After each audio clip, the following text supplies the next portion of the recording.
वालेकुम वरहमतुल्लाहि वबरकातुहू। आज मखरिज के सिलसिले में हमारी 8वीं क्लास है। आज हम मखरिज 8 पढ़ेंगे। दौद तमाम मखारिज में से एक ऐसा मखरिज है दौद का जो थोड़ा सा मुश्किल है लेकिन नामुमकिन नहीं है। दौद के बारे में उलमा कराम की मुख्तलिफ राय थी कुछ अरसे पहले कि इस लफ्ज़ को हम दौद पढ़ें या ज़ा पढ़ें। कुछ कारी हजरात इसको दौद पढ़ते थे, कुछ ज़ौद। और ये जो बहस थी ये सिर्फ पाकिस्तान और इंडिया में थी, लेकिन अल्हम्दुलिल्लाह अब तमाम उलमा कराम की इसके ऊपर मुत्तफ़िक़ राय है कि ये दौद ही पढ़ा जाएगा। और पाकिस्तान और इंडिया के अलावा बाकी जो अरब ममालिक है वहाँ पर इसको दौद ही पढ़ा जाता है। तो नबी करीम सल्लल्लाहु अलैहि वसल्लम की एक हदीस है कि कुरान मजीद को अरबी लहजे में पढ़ा जाए, तो इसलिए हम इसको दौद ही पढ़ेंगे। तो इसका मखरिज हम देखते हैं कि दौद कहाँ से अदा होता है। सबसे पहले हम देखते हैं हाफ़ा, ज़ुबान का हाफ़ा लिसान। हाफ़ा लिसान क्या होता है? ज़ुबान की करवट, यानी कि ज़ुबान का ये साइड जो दाढ़ों के पास है ज़ुबान की, ये वाली दोनों अतराफ़, इनको कहते हैं हाफ़ा लिसान।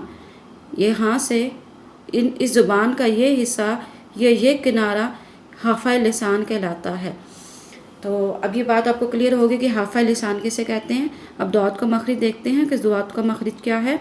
ज़ुबान का हाफ़ा या करवट जब दाएं या बाएं जानिब ऊपर वाली 5 दाढ़ों से मिले तो ये हर्फ अदा होता है।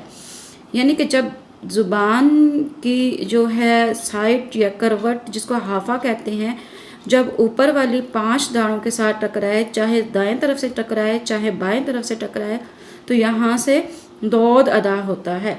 तो दौद की ऐसे हरूफ में से जिनको पुर करके पढ़ा जाता है, तो ये हरूफ मुस्तालिया में से भी है। इसके लिए इसको जब हम अदा करेंगे तो ज़ुबान में हल्का सा गड़ा बनेगा, ज़ुबान को हम थोड़ा सा मुंह में नीचे की तरफ दबाएंगे तो फिर दौद का मखरिज अदा होगा। इसको पढ़ेंगे दौद दौद। इसका मखरिज दोबारा देखते हैं कि ज़ुबान का हाफ़ा यानी करवट या ज़ुबान का किनारा जब दाएं तरफ, चाहे आप दाएं तरफ लेके जाएं ज़ुबान को, या बाएं तरफ, दाएं या बाएं जानब ऊपर वाली 5 दाढ़ों से मिले तो ये हर्फ अदा होता है दौद दौद।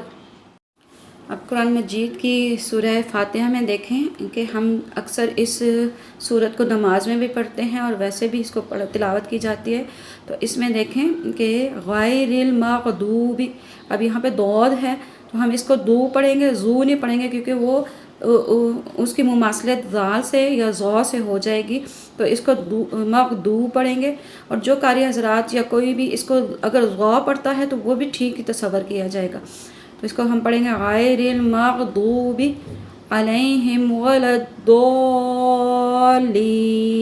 यानी जब हम दौद को अदा करेंगे तो ज़ुबान की करवट ऊपर वाले दाढ़ों के साथ टकराएगी, और इसको अदा करते वक्त हम ज़ुबान को थोड़ा सा मुंह में नीचे की तरफ दबाएंगे, यानी कि इसको पुर करके पढ़ेंगे। इसको पढ़ेंगे वलद्दौलीन।